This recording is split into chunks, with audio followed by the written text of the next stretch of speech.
కూడా last time ఇక్కడ కూడా అంటే మనం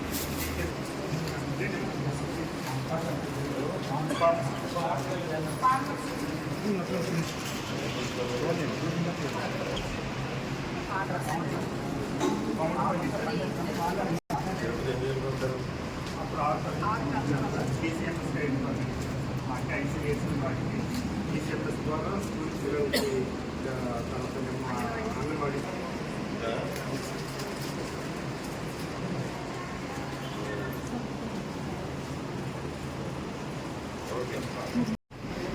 మా సైడ్కి వెళ్ళమని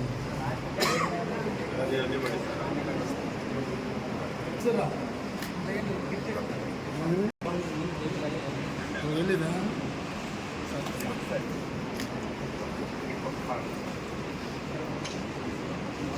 బొబ్బుల బొత్ సెంటర్ ఉంది.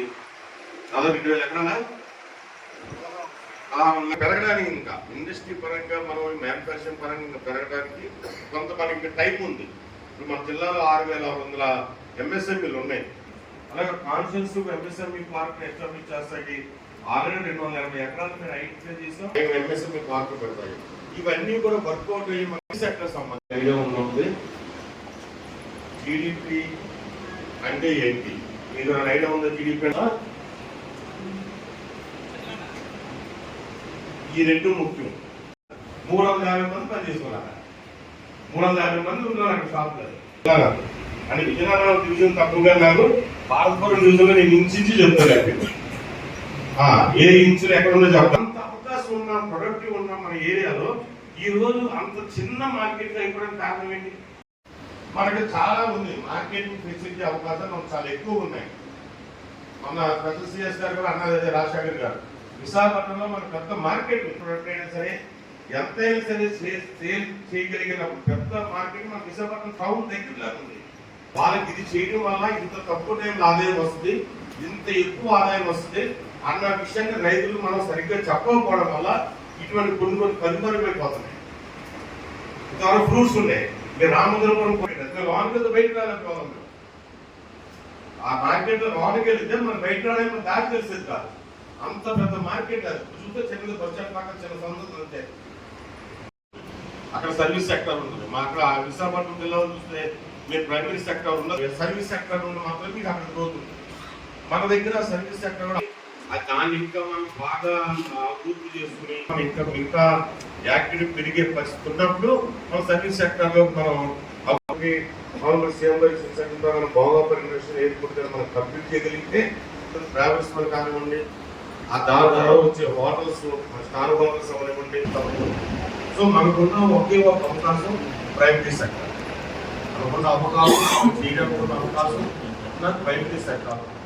ఈ ప్రైమరీ సెక్టర్లో ఈ 4 జీడిపి ఎంత ఉందనేది మంది ఆంధ్రప్రదేశ్ 23-24 కోట్లు ఆదాయం ఉంది. 23-24లో మీ బొబ్బులి నియోజకవర్గానికి సంబంధించి బొబ్బులి నియోజకవర్గం 460 కోట్లు అంటే మీ 4 మండలాలకు సంబంధించిన తలసరి ఆదాయం 4,466 కోట్లు. దీన్ని మనం ఈ 5 సంవత్సరాల్లో 28-29 వచ్చేటప్పటికి మనం ఎంత ఉన్నాడు 29 లక్షలు పెంచాలన్న ప్రణాళికతో ముఖ్యమంత్రి గారు ముందుకెళ్తున్నారు.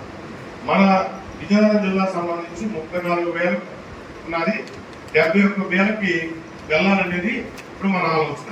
ఆ విధంగా మనం తయారు చేసుకోవాల్సిన అవసరం ఉంది. అలాగే మీ బొబ్బుల కాన్స్టిట్యూన్సీ 4,400 నుండి 9,114 కోట్లు పెంచవలసిన అవసరం ఉంది. GDP 1, GBA 1. మనకు అట్లే భాషలో మనం తీసుకున్న భాషలో మనం చెప్పుకోవాలంటే మన తలసరి ఆదాయం ఏ విధంగా ఉంది.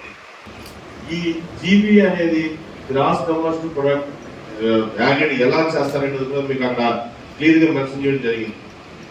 Gross domestic product plus subsidies minus taxes ఇది కలిపితేనే మీ ఆదాయం ఎంతో తెలిసేది. అసలు మీ అందరూ చాలా మంది ఎకనామిక్ స్టూడెంట్స్ ఉండిన బహుశా అర్థం అవుతుందా మీకు? ఈ ఆదాయాన్ని మనం ఎలా రీచ్ అవ్వాలి, ఏ విధంగా రీచ్ అవ్వాలి? ఇప్పుడు మొన్న 24-25 దేశం యొక్క జీబీఏ వచ్చి మన దేశంలో ప్రస్తుతం 8.84 ఎంత ఉంది, 8.84 ఎంత ఉంది దేశానికి. మనకు కూడా ఇంచుమించుగా దాదాపు అదే ఉంది రాష్ట్రానికి కూడా. 8% జీబీతో మన రాష్ట్రంలో కూడా అలాగే ఉంది. దీన్ని 15% పెంచాలి అన్నది గౌరవ ముఖ్యమంత్రి గారు ఆదేశాలు. తలసరి ఆదాయాన్ని మనం ఏదైతే 8% ఉన్నామో అది 15% పెంచాలి అనేది గౌరవ ముఖ్యమంత్రి గారు ఆదేశాలు. దానికి సంబంధించి ఈ 15% మనం ఎలా పెంచాలి, ఏ విధంగా పెంచాలి అన్న దానికి ఒక యాక్షన్ ప్లాన్ తయారు చేసుకున్న కోసమే ఈరోజు మీ అందరూ ఇక్కడ తిరగడం జరిగింది. ఈ తలసరి ఆదాయాన్ని పెంచడానికి మనం మూడు సర్వీస్ సెక్టర్ మీకు ఆల్రెడీ సిపిఓ గారు మీకు వివరంగా చెప్పడం జరిగింది. ప్రైమరీ సెక్టర్ సంబంధించి వచ్చేటప్పటికి మనకు అగ్రికల్చర్ అని ఎలా అంటాం, మన అగ్రికల్చర్ కానీ, హార్టికల్చర్ కానీ, లైఫ్ స్టాక్ కానీ, లేదా ఫిషరీస్ కానీ, వీటి మీదే ఈ 4 కలిపితే వచ్చేది ప్రైమరీ సెక్టర్. సెకండరీ సెక్టర్ దొరికిన ఇండస్ట్రీస్, ఇన్ఫ్రాస్ట్రక్చర్, మ్యానుఫ్యాక్చర్, ఇటువంటివన్నీ కలిపి మనకి సెకండరీ సెక్టర్లోకి వస్తాం. పవర్ సెక్టర్ దొరికిన సర్వీస్ సెక్టర్స్లో టూరిజం అవనివ్వండి, హోటల్స్ అవనివ్వండి, సేవా రంగానికి సంబంధించిన ఏమని అవన్నీ సర్వీస్ సెక్టర్లోకి వస్తాయి. మన జిల్లాలో ప్రస్తుతం ఉన్న పరిస్థితులు చూస్తే మనకి ఉన్న భౌగోళిక పరిస్థితులు కానీ మనకున్న ఇక్కడున్న వనరుల పరిస్థితిని బట్టి మనం ప్రైమరీ సెక్టార్లోనే మనం ఎక్కువగా ఆదాయాన్ని సమకూర్చుకోవడానికి ఎక్కువ అవకాశం ఉంటుంది. అందరూ వ్యవసాయం వస్తుంది అనుకుంటారు, లేదా హోటల్స్ నుండి వస్తుంది అనుకుంటారు, లేదా పరిశ్రమ నుండి వస్తుంది అనుకుంటారు. అది ఎక్కువ ఆదాయం ఉన్నది లైఫ్ స్టాక్ నుండి వస్తుంది.